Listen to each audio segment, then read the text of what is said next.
Hello friend. तो आपके सामने लेकर आ गए हैं मैथमेटिक्स का लेक्चर नंबर 3, जिसमें मैंने बोला था कि मैं अभी जो बताने वाला हूं वो थर्ड ऑर्डर डिटरमिनेट बताने वाला हूं। थर्ड ऑर्डर डिटरमिनेट, ठीक है। थर्ड ऑर्डर डिटरमिनेट कैसे फाइंड आउट करते हैं वो सारा कुछ है, यहाँ पर आप समझ जाएंगे कि डिटरमिनेट कैसे फाइंड आउट करता है। अच्छा, ये चीज तो ठीक है कि third order determinate find out करना है, लेकिन ये third order determinate find out करने के लिए कुछ और भी टाइप के क्वेश्चंस पूछे जाते हैं। जैसे कि यहाँ पर 1.4 में पॉइंट दिया है, उपनिश्चायक या सह अव्यय। मतलब उपनिश्चायक को माइनर बोलते हैं और सह अव्यय ये भी पूछता है, को फैक्टर इसको बोलते हैं। क्या बोलते हैं? को फैक्टर, ठीक है। माइनर एंड को फैक्टर। कई बार आपको आपका जो आंसर क्वेश्चन पेपर होगा उसमें को फैक्टर ही लिखा होगा या माइनर ही लिखा होगा या अदरवाइज ऐसे लिखा होगा, उपनिश्चायक या सह अव्यय, ठीक है। तो इसको किस तरीके से फाइंड आउट करेंगे वो चीजें मैं यहाँ पर बता देता हूँ, ठीक है। देखिए, हालांकि ये गुजराती है तो मैं गुजराती लैंग्वेज ज्यादा यूज नहीं कर रहा, बस टॉपिक आपको बता देता हूँ कि इसको ये नाम से बोलते हैं। तो यहाँ पर अगर आप देखेंगे कि अगर सिर्फ आपको माइनर फाइंड आउट करना है, देखिए माइनर अगर पूछेगा, कोई भी थर्ड ऑर्डर डिग्री दे दिया और माइनर पूछेगा, मतलब उसका माइनर डिटरमिनेट के फॉर्म में लिखोगे और 2/2 ऑर्डर में होगा। जैसे कि मैं यहाँ पे बता दूं कि आपके सामने ये डिटरमिनेट है A1, A2, A3, B1, B2, B3, C1, C2, C3। मतलब ये रो है, देखिए 3 रो हैं, इनको रो बोलते हैं। पहला रो, दूसरा रो, तीसरा रो, ठीक है। और ये कॉलम है, पहला कॉलम, दूसरा कॉलम, तीसरा कॉलम। तो पहले वाला जो रो है, ध्यान से समझना, इस वैल्यू का अगर मुझे माइनर बताना है, इस वैल्यू का A1 का मुझे क्या चाहिए, माइनर अगर बताना होगा, तो ध्यान देना, इस वाली लाइन को छोड़ के और इस वाली लाइन को छोड़ के बचा क्या, B2, B3, C2, C3, उसको हम लिख लेंगे। अगर A1 का माइनर पूछ रहा है, A1 का माइनर, तो क्या आ जाएगा, B2, B3, C2, C3। कैसे लिख लेंगे, इस तरीके से, B2, B3, C2, C3, इस तरीके से लिखा जाएगा। क्लियर? यहीं पे जैसे यहां पर बोला है कि A2, ये जो A2 है इसका फैक्टर बताइए, तो A2 का ये रो वाला जिस रो में आता है वो, और जिस कॉलम में आता है उसको कैंसिल कर दिए, बचा क्या, B1, B3, C1, C3। तो देखो यहाँ पे आ गया, जैसे यहाँ पे देख सकते हो, B1, B3, C1, C3। Clear हो गया? ऐसे किसी का भी अगर माइनर पूछ रहा है कि माइनर की वैल्यू, देखो माइनर बता दिया, अब इसकी वैल्यू मैंने निकालना, डिटरमिनेट वैल्यू निकालना आपको बताया था, ये मल्टीप्लीकेशन माइनस दिस मल्टीप्लीकेशन, ठीक है। इसकी वैल्यू अगर पूछ लेगा कि A2 का माइनर बताइए, तो A2 का माइनर हो जाएगा क्या, देखिए B1, C3, B1 का C3 से मल्टीपल कर देना और माइनस लिखना, C1, B3 और C1 का मल्टीप्लीकेशन कर देना, तो ये वैल्यू आपका आ जाएगा। क्लियर? तो इस तरीके से तो माइनर निकालते हैं। अब आ जाएगा को फैक्टर, जिसको सह अव्यय बोला जाता है। तो सह अव्यय में ये जो आपने माइनर निकाला है ना, सेम माइनर निकालते हैं, बस उसके आगे प्लस माइनस लग जाता है। अब ध्यान रहे कि उसके आगे कब प्लस रहेगा कब माइनस रहेगा। माइनर निकालने आ जाएगा किसी का भी, किसी का को फैक्टर पूछ रहा है तो उसका माइनर जो निकालते हैं वो माइनर निकाल दो, बस उसके आगे प्लस माइनस का डिफरेंट होता है। अब मैं यहाँ पे बताने वाला हूं कि किसी का भी फाइंड आउट किया जाएगा तो उस माइनर के आगे प्लस लगा दोगे तो उसका फैक्टर हो जाएगा, और कब माइनस लगा दोगे तो उसका फैक्टर हो जाएगा। वो चीजें आपको यहाँ पर समझने की जरूरत है। जैसे कि ये डिटरमिनेट का जो मैंने पोजीशन बताया, इसी का पोजीशन, तो ध्यान देना, पहला वाला प्लस, दूसरा माइनस, फिर प्लस, फिर minus, plus minus, plus minus plus. मतलब देखो इस वाले पॉइंट की A1 का फैक्टर निकालोगे, को फैक्टर, ध्यान देना, A1 का को फैक्टर ऑफ A1 या सह अव्यय ऑफ A1 बोल सकते, A1 नु सह अव्यय क्या होगा, प्लस में होगा। जो इसका माइनर निकाले थे, इसका माइनर की वैल्यू निकाल दो, उसके आगे प्लस रहेगा। इसका निकालते तो जो इसका माइनर, जैसे A2 का को फैक्टर निकालना होता, तो ये सारी वैल्यू कैलकुलेट करते आगे माइनस लगा देते, या तो इसके आगे माइनस लग जाता। बस इतना ही फर्क है को फैक्टर और माइनर में। ये लॉजिक समझ में आ गया?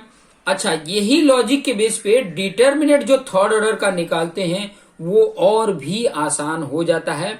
मैं आपको थर्ड ऑर्डर से रिलेटेड क्वेश्चंस लेके और आपको समझाऊंगा। पहले तो ये तो समझ में आ गया हो, जैसे मैं इसी से रिलेटेड अगर आपको मैं क्वेश्चन पूछूं, ध्यान देना, मैं एक क्वेश्चन पहले ले लेता हूं। जैसे आपके सामने ये एक क्वेश्चन है, ठीक है, आपके सामने ये एक क्वेश्चन ले लिया मैंने, ठीक है।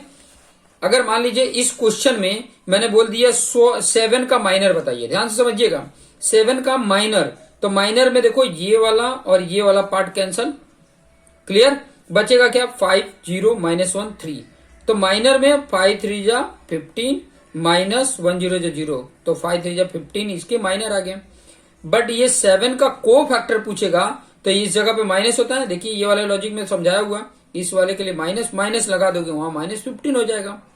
मतलब किसी एक पर्टिकुलर पॉइंट के लिए इसका या इसका इसका इसका इसका इसका इसका इसका इसका किसी का भी पूछता है तो आप आराम से उसके कोफैक्टर और माइनर बता सकते हैं, ठीक है, कोफैक्टर और माइनर बता सकते हैं, ठीक है। थर्ड ऑर्डर डिग्री के लिए कोफैक्टर एंड माइनर आप बता सकते हैं। देखिए मैं ये क्वेश्चन को लिख के और कई तरीके से मैं हर तरीके के क्वेश्चंस को यहां पर समझाने का प्रयास करता हूं। थोड़ा सा एक पेज ले लेते हैं और इसमें मैं थर्ड ऑर्डर डिग्री से रिलेटेड जैसे जो इसके क्वेश्चन थे मैं यहाँ पर लिख लेता हूँ। हालांकि खुद से भी क्वेश्चन ले सकते हैं, जैसे डी की वैल्यू यहाँ पर दिया हुआ है, मैं लिख रहा हूं 1 7 -3 5 2 0 -1 -2 3। ध्यान रहे कोफैक्टर मतलब सह अवयव, माइनर को बोलते हैं, माइनर को क्या बोलते हैं, क्योंकि गुजराती वर्ड थोड़ा सा मुझे भी ध्यान में हट जाता है, उपनिश्चायक बोलते हैं, माइनर को उपनिश्चायक बोला जाता है। अब यहाँ पर ध्यान दीजिएगा, बहुत इंपॉर्टेंट पॉइंट है जो मैं यहाँ पे समझाने जा रहा हूँ, ठीक है। और एक और बात कहूंगा कि जहां पे भी डाउट होता है ना आप जरूर कमेंट करें, ठीक है। जैसे कुछ वीडियोज मैं रिकॉर्ड करके और अपलोड कर रहा हूँ, कुछ मैं लाइव चला दे रहा हूँ, लाइव में क्या बच्चे उतने आ नहीं रहे इसलिए मैं रिकॉर्डेड भी डाल रहा हूँ, जरूरत पड़ेगा लाइव भी आ जाया करेंगे, ठीक है। बस आप लोग थोड़ा सा क्या है ना कमेंट करते रहोगे, जुड़ते रहोगे ना, तो मैं लाइव भी आऊंगा। लाइव कब आ सकते हैं, जब कम से कम ज्यादा से ज्यादा बच्चे रहें, ठीक है। चलिए मैं इसको सॉल्व करने का बात बताता हूं। जैसे मैंने पूछ लिया माइनर ऑफ 1, ध्यान दीजिएगा सबका मैं माइनर निकालने का आपको बता रहा हूं, माइनर ऑफ 1, इस 1 का माइनर मैं पूछ रहा हूं। 1 और भी देखो देखो ये 1 ऐसे यहां पे भी हो सकते थे, लेकिन मैं उसके हिसाब से बताऊं, जैसे यहाँ पे 1 है तो इसका माइनर ये है, ठीक है। तो इसका माइनर क्या होगा, मैंने बताया था कि इस तरीके का डिटरमिनेंट, इस वाले देखो ये किस में है, इस वाले कॉलम में है, इस वाले रो में, तो इसको छोड़ देना है, बाकी क्या बचे 2 0 -2 3। अब इसको सॉल्व करना होगा तो क्या करेंगे, इसका इसके साथ मल्टीप्लीकेशन होता है, 2 3 जा 6 और माइनस होता है और इसका मल्टीप्लीकेशन, इसका इधर करोगे तो 0 आ जाएगा, तो आंसर क्या आ गया 6 आ गया इसका माइनर। अब माइनर ऑफ 7 अगर मैं बोलूं तो माइनर ऑफ 7 ये मैंने लगाया, मतलब यही चीज को लिखा है। इस 7 का माइनर देखो ये रो का कैंसल और ये कॉलम कैंसल, बचा क्या 5 0 और -1 3, 5 0 -1 3, सबका मैं माइनर आपको निकालने। देखो यहाँ 5 3 जा 15 और माइनस होता है, इसका मल्टीप्लीकेशन 0 हो जाएगा तो आ जाएगा 15। -3 का देखिए ये माइनर ऑफ -3, ठीक है, माइनर ऑफ -3 क्या आ जाएगा, सब मैं 1.1 देखिए -3 ये वाले रो में, ये वाला कॉलम बचा क्या, ये सिर्फ इतना बचा, सिर्फ इतना बचा, देखिए ये -3 इधर है ना, तो ये इस रो में आ रहा है, इस कॉलम में आ रहा है, इसको हटा दो, बचा क्या इतना ही बचा ना, इसको यहां पर लिख लेते हैं 5 2 -1 -2, क्लियर। अब इसको निकालना है तो 5 2 जा 10 प्लस माइनस माइनस आ गया, 5 2 जा 10 आ गया, क्लियर। उसके बाद माइनस साइन मेरा रहता ही है, यहां पे देखिए प्लस माइनस है तो माइनस होगा और 1 2 जा 2 हो गया, ठीक है। देखिए यहां -10 है, ये माइनस माइनस प्लस हो गया।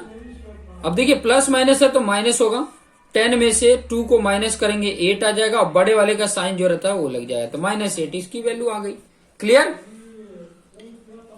अब उसके बाद क्या किसका अभी निकालना है 5 का, देखिए यहाँ पे 5 है, 5 का माइनर मैं निकालूंगा, तो माइनर ऑफ 5 अब मुझे निकालना है। तो ध्यान दीजिएगा माइनर की 5 का निकाल रहा हूं, तो ये इस कॉलम में आ रहा है, इस रो में आ रहा है, देखिए ये कॉलम ये रो कैंसल, बचा क्या 7 -3 -2 3, वही लिख लेंगे। क्या है 7 है -3 है -2 है 3 है। क्लियर, पता चल रहा है। देखिए इसकी बात कर रहा हूं, ये कैंसल और ये कैंसल, बच्चा ये दोनों, ये और, तो वही चीजें मैंने लिख दिया है। अब इसको निकालना है तो क्या करेंगे 7 3 जा 21 हो गया, और माइनस होता है रूल्स में, और इसका मल्टीप्लाई देखो माइनस माइनस प्लस हो गया, 2 3 जा 6 हो गया। तो 21 माइनस जो 6 आ रहा है वो कितना हो गया 15। तो इस तरीके से जो किसी का भी निकाल रहे हैं, जैसे इसका निकाल रहे हैं तो ये वाला देखो, ये वाला कैंसिल और ये वाला कैंसिल, ये और ये बचा। फिर इसका निकालोगे अगर इसका, तो कौन सा, ये वाला कैंसिल और ये वाला कैंसिल, ये आ जाएगा। इसका निकालोगे तो ये कैंसिल ये इतना बच जाएगा। इसका निकालोगे तो ये और ये कैंसिल, ये बच जाएगा। इसका निकालोगे तो ये और ये कैंसिल, ये वाला पार्ट बच जाएगा। इसी तरीके से माइनर निकाल दोगे।